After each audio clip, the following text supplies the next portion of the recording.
Alright, time for a literary speech. Here's my audience. 1, 2, 3, 7. Anyway, we're doing the book Patriots, a novel of survival in the coming collapse. The book is written by author James Wesley Rawls, who is a former Army intelligence officer. There's actually 5 books in this series, and they're all centered around preparation, survival, rebellion, and the kind of things that people would encounter, the kind of difficulties and hardships people would encounter in a major economical collapse. In this case, obviously the United States, and mostly the rest of the world as well. So the book is centered around several Christian families, and these people come from all walks of life. And the people in this book, they all have specialties when they set up a retreat. Nurse, mechanic, and people with different, obviously, skill sets. And they come from different places too. The main retreat is set up in northern Idaho in the country, where all the people get to. The book does obviously go into their journey to the retreat, because several of the people live in the inner city of Chicago as well as the suburbs. As I said, it's set mostly in northern Idaho, and the first 2/3 of the book deals with the retreat, preparation, how they built things up, and the kinds of things that they're using, and then of course some of the challenges and hardships they deal with. The last third of the book deals with what I would consider a civil as well as another independent war, as an ad hoc United Nations tries to take over the United States in its diminished state.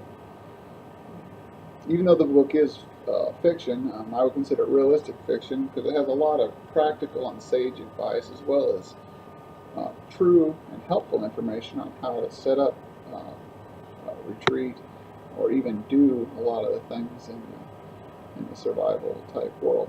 And that's the reason it speaks to me, is because as a Christian, the Bible talks about a man doesn't work, doesn't eat. Talks about charity, being smart and prudent with the gifts and talents that God has given us, which includes our money, our supplies, food, and things like that. So one of the things is, people don't realize is like a supermarket only has about 3 days of food on the shelf. So if you're not prepared for things, even like natural disasters, like we just had one, a big hurricane on the East Coast, which we seem to have just about every year. And we got millions of people now relying on the government to bring in a little bit of food and water. So anyway, if you're have even just a modicum of preparation, just to get yourself and your family by in an emergency situation. So I thought I would show some of the things that we have for this sort of deal. So first of all, I'm going to show you. As you probably can see, we have a wood stove. Warm all the time, very economical, and you can actually cook on it or in if necessary. I also have several items here. Canning, my wife's into canning. A life straw, bulk food such as rice, peanuts, peanut butter, food grade buckets that we keep bulk food in.